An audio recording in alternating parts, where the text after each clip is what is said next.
नमस्कार। सब बड़े सीरियस लग रहे हैं आप। आपका बहुत बहुत धन्यवाद, आप यहाँ आए। अब यात्रा कन्याकुमारी से हरियाणा तक पहुँची है और बहुत कुछ सीखने को मिला। बहुत लोगों से हम मिले और देश के दिल में जो है वो डायरेक्टली सुनने को मिला है हम सबको। हरियाणा में आपने रिस्पांस देखा, बहुत अच्छा रिस्पांस है, एनर्जेटिक एंथुजियास्टिक रिस्पांस है।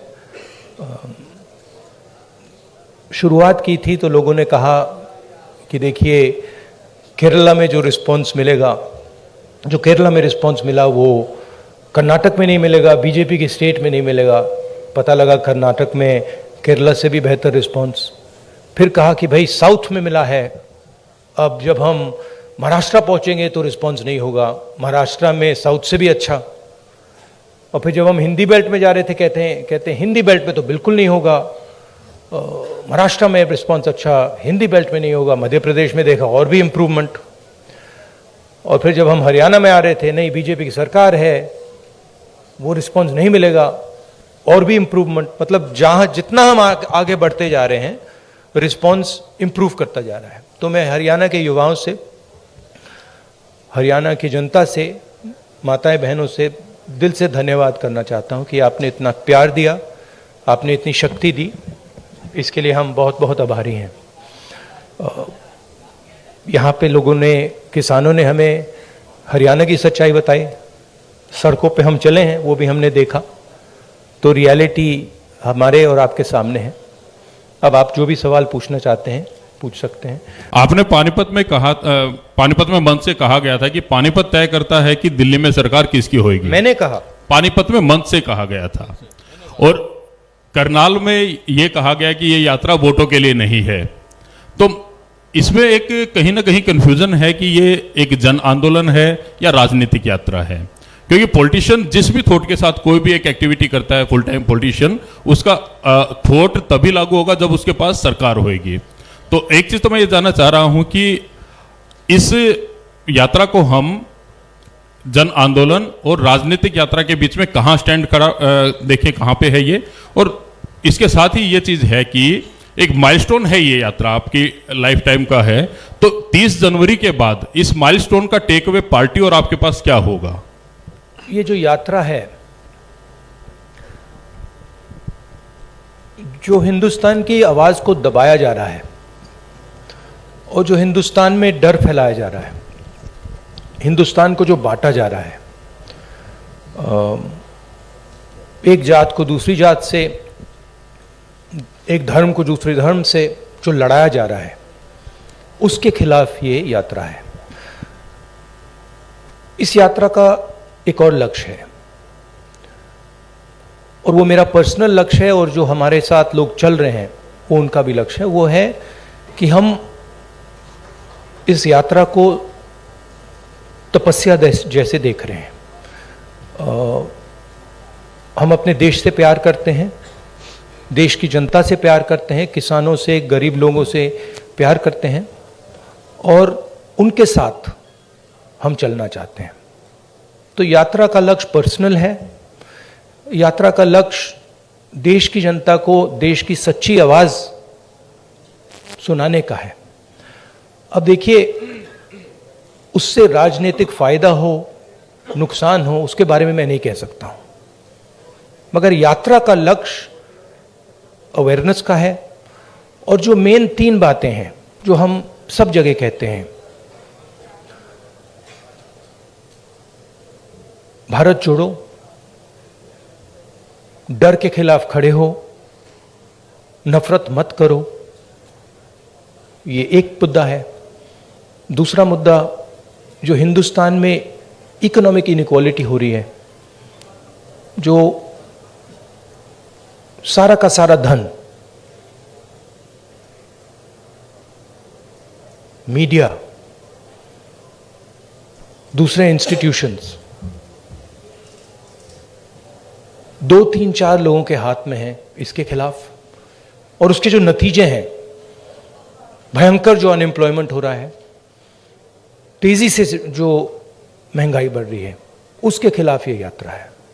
और लोगों को ये मालूम है कि भाई हिंदुस्तान में बेरोजगारी बढ़ रही है तो उसका कारण है कि पूरा का पूरा धन 3, 4, 5 लोगों के हाथ में है, सबको मालूम है। लोगों को यह भी मालूम है कि वो जो धन का कंसंट्रेशन हो रहा है, पूरा का पूरा पूरी आर्थिक शक्ति जो 3, 4 लोगों के हाथ में जा रही है, उसका नतीजा बेरोजगारी है, उसका नतीजा महंगाई है। लोगों को कनेक्शन मालूम है। तो हम ये बात रखना चाहते हैं और बहुत सक्सेसफुली ये बात यात्रा ने रखी है। इसलिए मैं आपसे कह रहा हूं कि जहां भी हम जा रहे हैं, यात्रा इंप्रूव हो रही है। तो अब ये हमारा लक्ष्य था। दैनिक जागरण से अश्विनी शर्मा, नहीं बताता हूं। देखिए,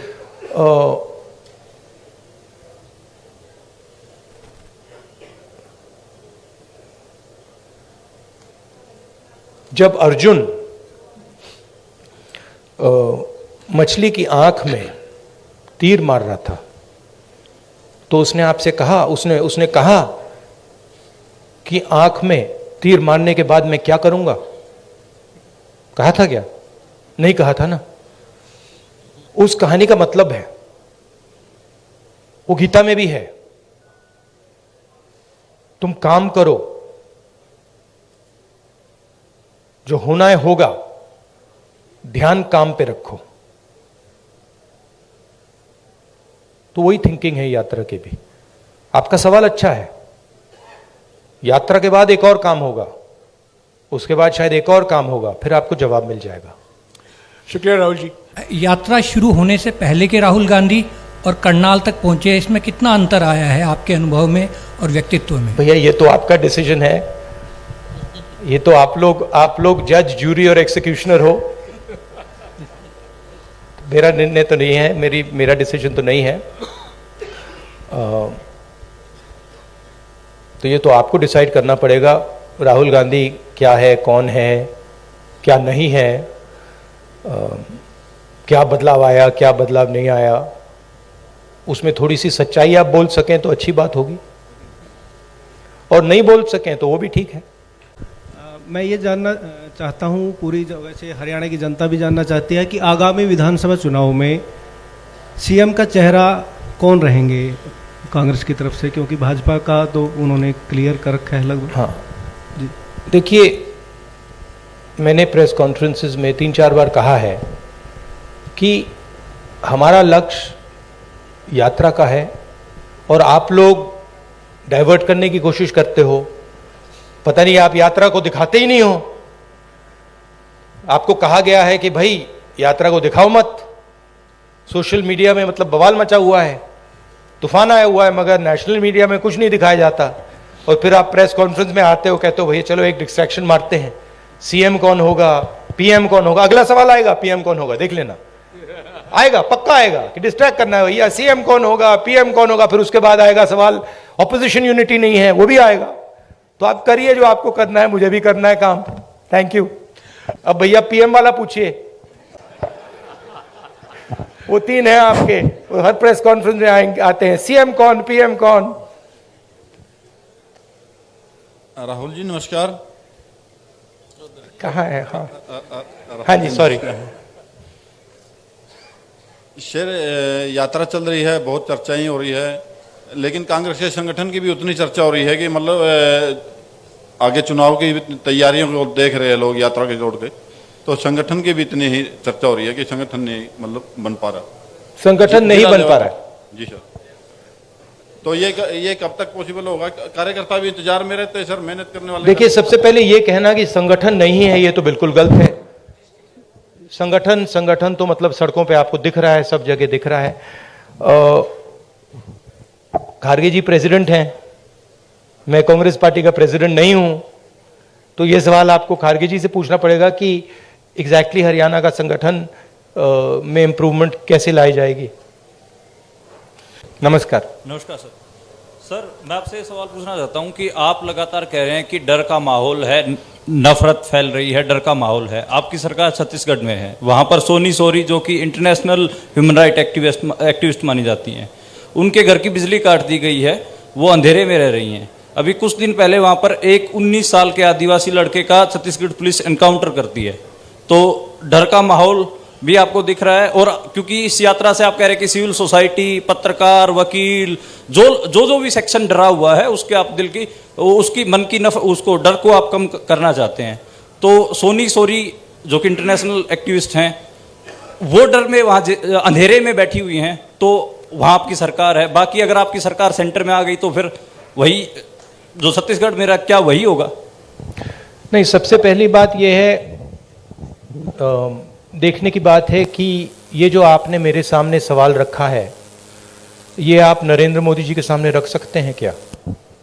सबसे पहली बात ये है। कहाँ रखे हैं आपने?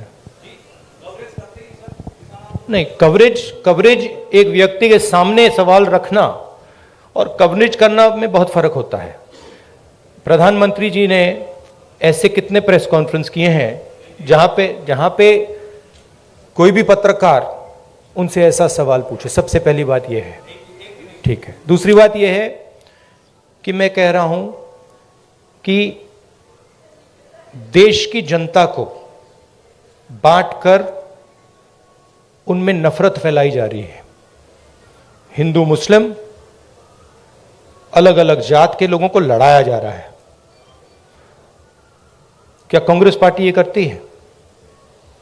कांग्रेस पार्टी ने कभी कहा है कि एक जात के व्यक्ति को दूसरे जात के व्यक्ति की हत्या करनी चाहिए? कांग्रेस पार्टी ने कभी कहा है कि एक धर्म को दूसरे धर्म से लड़ाया जाना चाहिए? कभी नहीं कहा है, हिस्ट्री में कभी नहीं कहा है। तो दूसरी बात यह है। तीसरी बात यह है कि जो वहां पे डर का माहौल है, उसके बारे में आपने हमें बताया है, हम जाके उसको देखेंगे और अगर वहां पे हम उसके बारे में बोल सकते हैं, मैं बोलूंगा, ठीक है। और अगर वहां पे कुछ गलत हो रहा है तो मैं पर्सनली जाके उसको देख के उसमें मेरी जो राय होगी मैं रखूंगा, ठीक है। मगर मेन बात यह है कि जो देश में आज नफरत फैलाई जा रही है, जो हिंसा की जा रही है, वो छत्तीसगढ़ सरकार एज अ पॉलिसी नहीं कर रही है। वहाँ पे इश्यूज हैं, वहाँ पे लैंड एक्विजिशन की इश्यूज हैं और वहाँ पे टेंशन है, मगर हमारी पॉलिसी वो नहीं है। नमस्कार सर, इधर ही सर। आप नमस्कार। हर स्पीच में तकरीबन जवान और किसान की बात करते हैं। हाँ जी। किसान की अगर बात करें तो आपको पता है लंबा आंदोलन हमारे देश में हुआ। हालांकि सरकार ने कानून वापस ले लिए, लेकिन एमएसपी का मुद्दा अभी भी बरकरार है। उसके लिए किसान अभी भी संघर्ष कर रहा है। पंजाब में अभी चल रहा है, हरियाणा में भी चल रहा है। आपकी सरकार थी तब स्वामीनाथन आयोग की रिपोर्ट आ गई थी, लेकिन आपने लागू नहीं की। क्या अगर आपकी सरकार आ जाती है तो आप स्वामीनाथन आयोग की रिपोर्ट को लागू करेंगे? और जो किसान एमएसपी मांग रहा है, क्या वो आप एमएसपी देंगे? देखिए, ऐसी ये जो चीजें होती हैं, ये ऐसे कैजुअली नहीं कहा जा सकता है, ठीक है। कि भैया, सबसे पहले मैं एक कांग्रेस पार्टी का मेंबर हूं, कांग्रेस पार्टी का लीडर हूं, बहुत सारे और हैं। तो अगर हम इस बात को सीरियसली कहना चाहते हैं तो ये डिस्कशन हम अपनी मैनिफेस्टो कमिटीज में करते हैं और उसको सीरियसली असेस करते हैं जी। उसके फाइनेंशियल इंप्लीकेशंस असेस करते हैं, उसके दूसरे इंप्लीकेशंस असेस करते हैं और फिर उस पर निर्णय लेते हैं जी। मैं यहां कह सकता हूं हाँ करेंगे ना करेंगे, उसका कोई मतलब नहीं है। जो हमारे मैनिफेस्टो में आएगा वो हमारा डिसीजन होगा और वो गारंटी करके हम करेंगे। जैसे हमने न्याय योजना के बारे में कहा था, हमने अलग अलग स्टेट्स में कर्जा माफी की बात की थी, जब हमारे मैनिफेस्टो में आ जाता है वो होगा ही होगा, ठीक है। तो पहली बात ये है। दूसरी बात ये है कि हम एक्सेप्ट करते हैं कि जो किसान है उसको चारों ओर से घेरा जा रहा है, उसको डायरेक्टली मारा जा रहा है। फ्यूल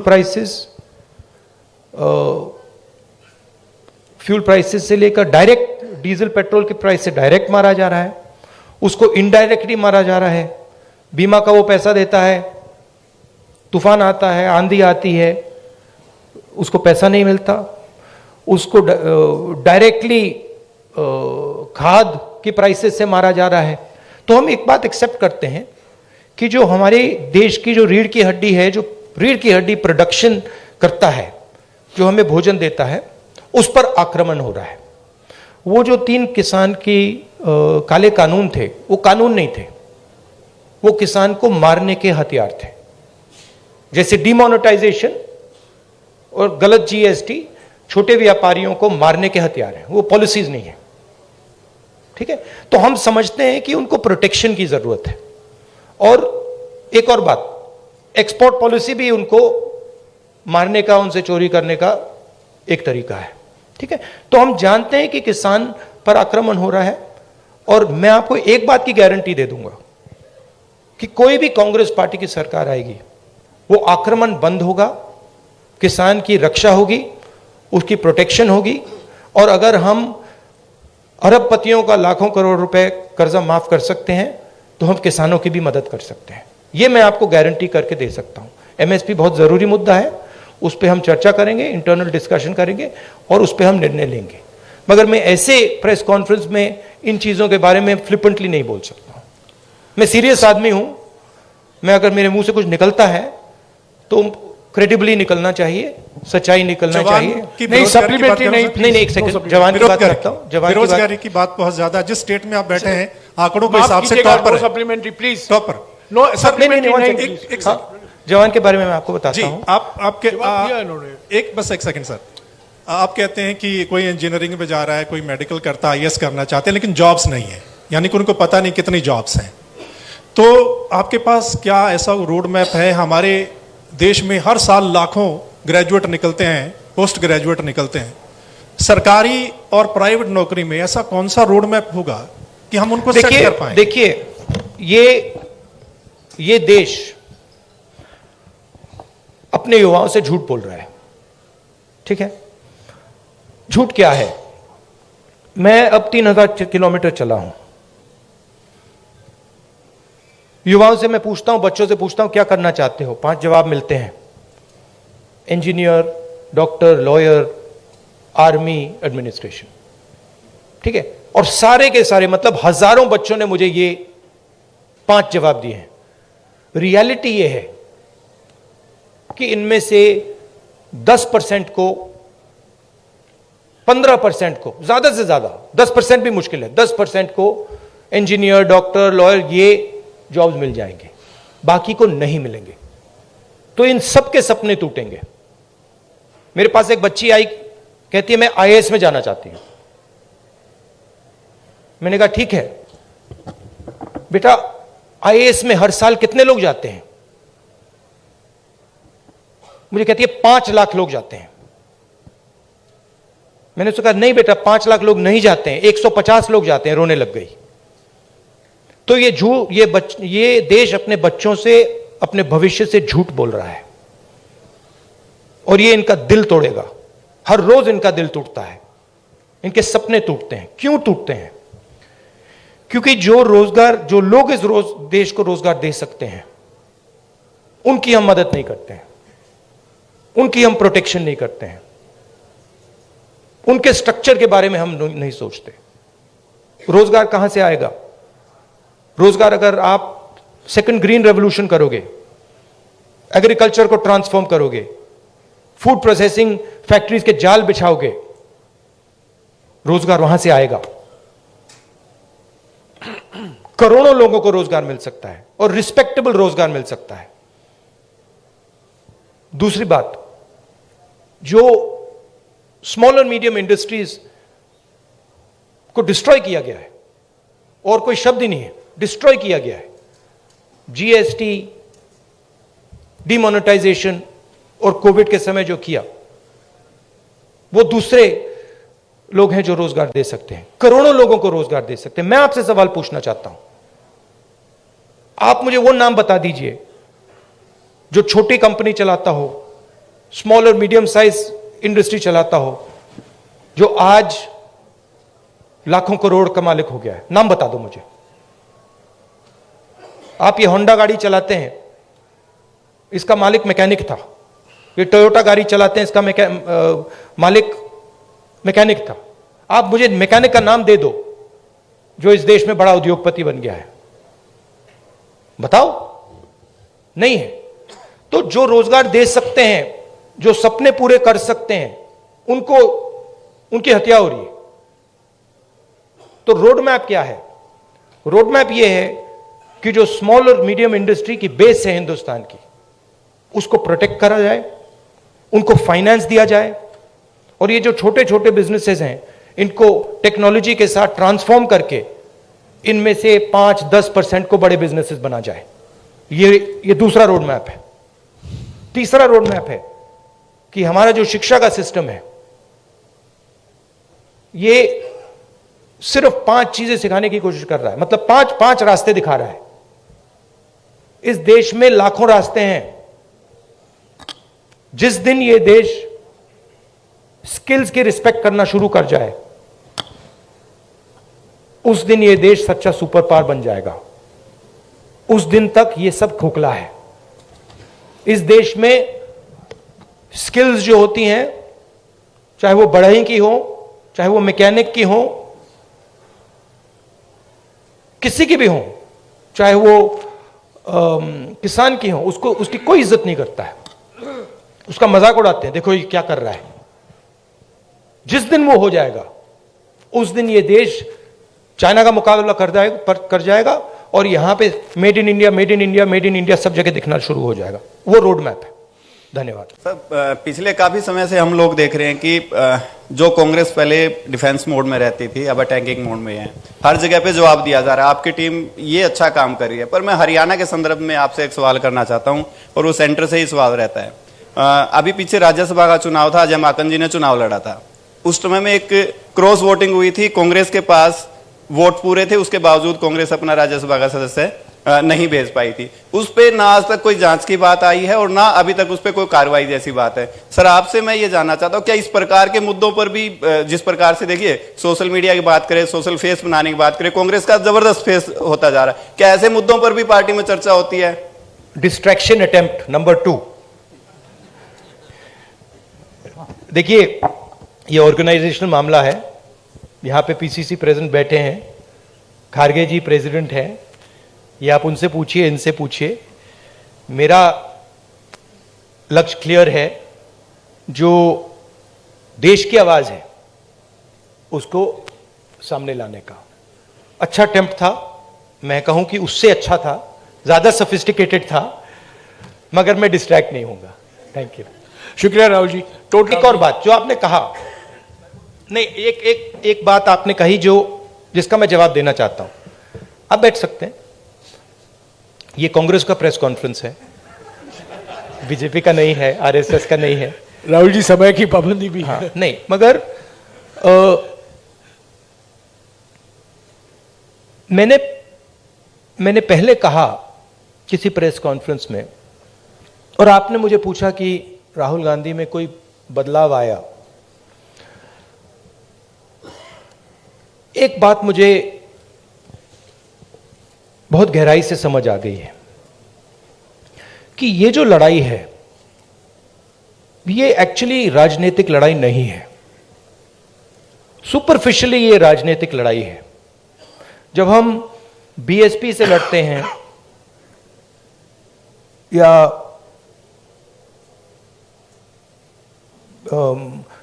टीआरएस से हमारा चुनाव होता है, तो वो राजनीतिक लड़ाई होती है। मगर अब देश में एक चेंज आ गया है। जब से आरएसएस ने इस देश के जो इंस्टीट्यूशंस हैं उनको पकड़ा है, उस दिन से ये लड़ाई राजनीतिक नहीं रही। इसका ये अब दूसरी लड़ाई हो गई है।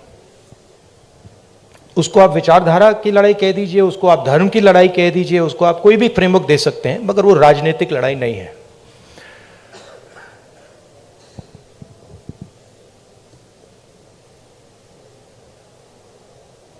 कांग्रेस पार्टी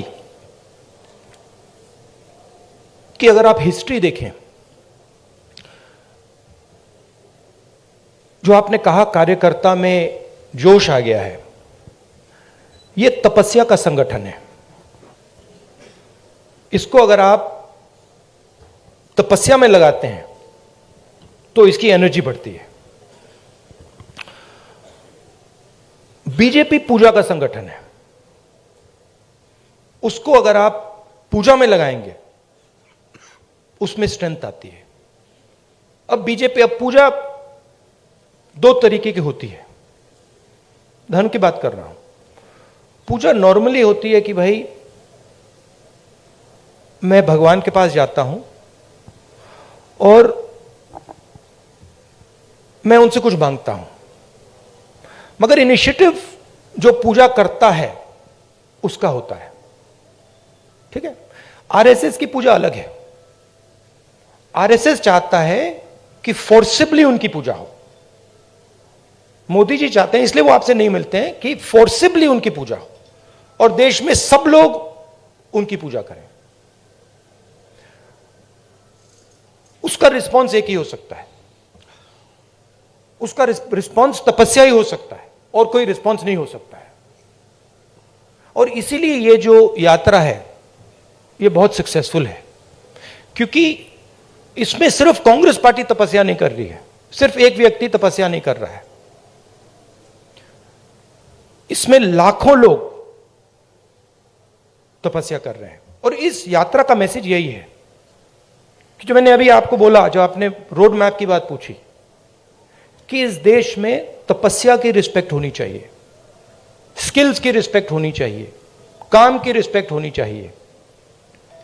कांग्रेस पार्टी ये कहती है, हिस्टोरिकली ये कहा है, और बीजेपी कहती है, आरएसएस कहती है कि नहीं भैया, तपस्या की कोई रिस्पेक्ट नहीं होनी चाहिए, जो हमारी पूजा करेगा उसकी रिस्पेक्ट होगी। अब आप इस फ्रेमवर्क से नोटबंदी को देखिए, क्या नोटबंदी ने हिंदुस्तान के गरीब की तपस्या की रिस्पेक्ट की? बिल्कुल नहीं। वो तपस्या पर आक्रमण था। उसका मैसेज था किसान से, छोटे मजदूर से, छोटे व्यापारी से, भैया तू जितनी तपस्या करनी है तू कर ले, कुछ फर्क नहीं पड़ेगा, जला देंगे। और बीजेपी आरएसएस इस देश को फोर्स्ड पूजा की ओर ले जा रही है, धन का प्रयोग करके, इंस्टीट्यूशंस को कैप्चर करके, लोगों को डरा के, आप लोगों को डरा के। वो आपसे कह रहे हैं भैया तपस्या मत करो, आपसे कह रहे हैं आपकी जो तपस्या है, जो सच्चाई मतलब आपको अपने टेलीविजन स्क्रीन पे डालनी है, वो मत करो, मार देंगे, हमारी पूजा करो। इसीलिए प्रधानमंत्री जी आपके सामने नहीं आ सकते, क्योंकि उसमें आपकी तपस्या की झलक दिख जाएगी, कहीं ना कहीं से कोई सवाल पूछ जाएगा। तो ये लड़ाई है पूजा और तपस्या के बीच में। हमारा संगठन तपस्या का है, और अगर हमारे संगठन में कमी है तो तपस्या की कमी थी, और उस यात्रा ने इसको क्लियर कर दिया है कि यह तपस्या का संगठन है, वो पूजा का संगठन है। उनका वो काम है, हमारा ये काम है। राहुल जी, ये जो आपने शिव जी की फोटो देखी होगी, ये आपने देखा है, ये सिंबल देखा है आपने, शिव जी की फोटो में देखा है, इसका मतलब क्या है? कोई बता सकता है? आप कहेंगे आशीर्वाद। आशीर्वाद नहीं है, ये अभय मुद्रा है, डरो मत। ये तपस्या का सिग्नल है, अपना काम करो, तपस्या करो, डरो मत। इसीलिए तो कांग्रेस का ये सिंबल है। नहीं, आप हंस रहे हो, मैंने रिसर्च किया है, ये सिंबल कहां से आया, कैसे आया, मैं आपको किसी दिन बता दूंगा, आप हैरान हो जाओगे। अच्छा, आपने गुरु नानक की फोटो देखी है? उसमें भी आपने देखा होगा, देखिए ना। बुद्धा की फोटो देखी है, उसमें भी अभय मुद्रा। महावीर जी की फोटो देखी है, उसमें भी अभय मुद्रा। तो तपस्या डर में बहुत बड़ा गहरा लिंक है, और ये चाहते हैं, और ये इन्होंने पहले भी किया था। फ्रीडम की जो लड़ाई थी, आजादी की जो लड़ाई थी, वो तपस्या की लड़ाई थी, और इन्हीं लोगों ने अंग्रेजों से पूजा करवाई थी। तो हिस्ट्री है ये, उसको मिटाया नहीं जा सकता, रिपीट हो रही है। शुक्रिया राहुल जी। मेरा डर है कि मैं अच्छा लगा मिनट में आपको? हाँ, इसको जवाब खत्म अच्छा नहीं कर लगा पाऊंगा। आपको? राहुल जी, A1 5 मिनट है, सिर्फ 5 मिनट है प्लीज।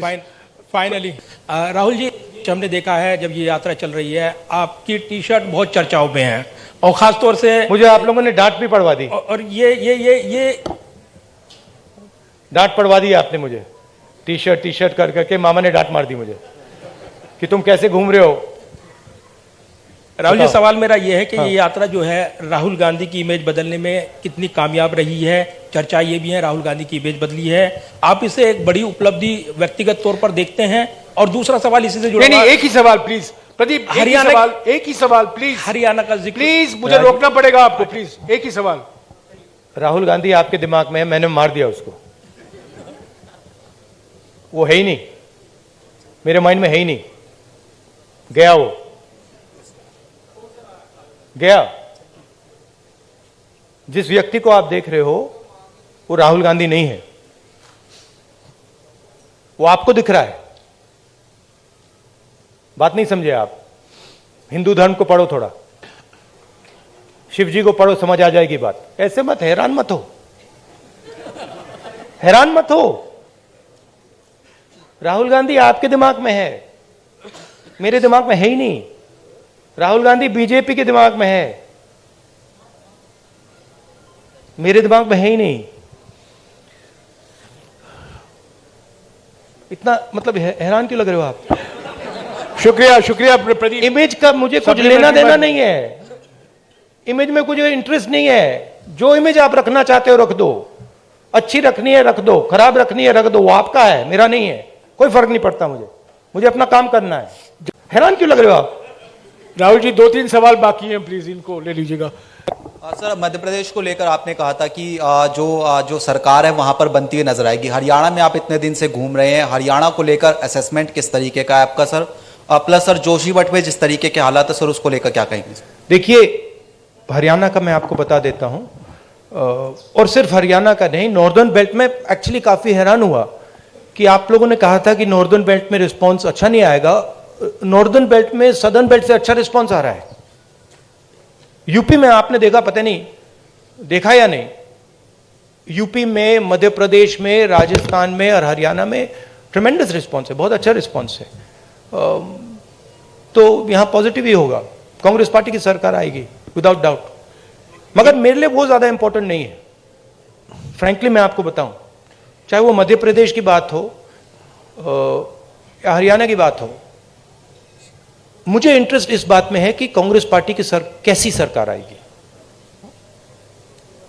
और मैं उस बात को गारंटी करना चाहता हूं कि कांग्रेस पार्टी की सरकार हरियाणा में आए, मध्य प्रदेश में आए, तो वो किसानों की सरकार हो, रिस्पेक्ट की सरकार हो, सब लोगों को सुनने की सरकार हो।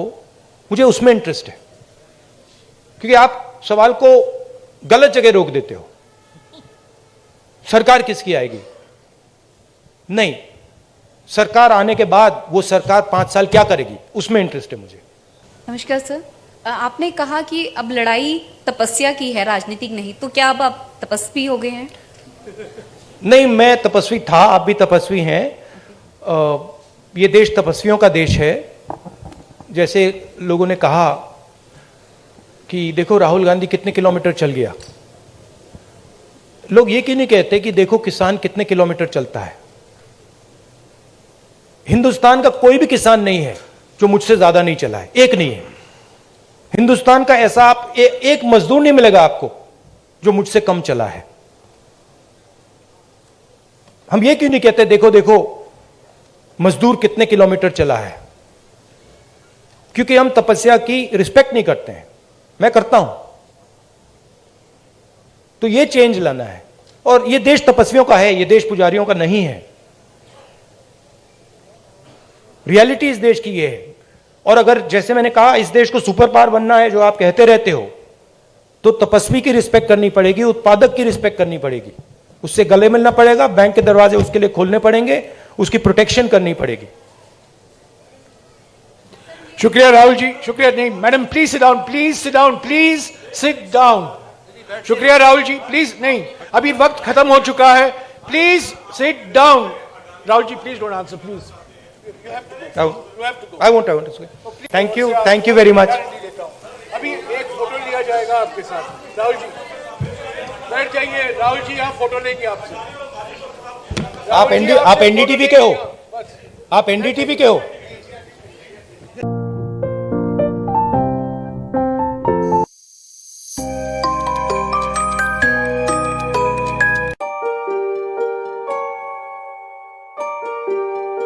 This is important for you and your loved ones. Choose a policy today from Star Health Insurance.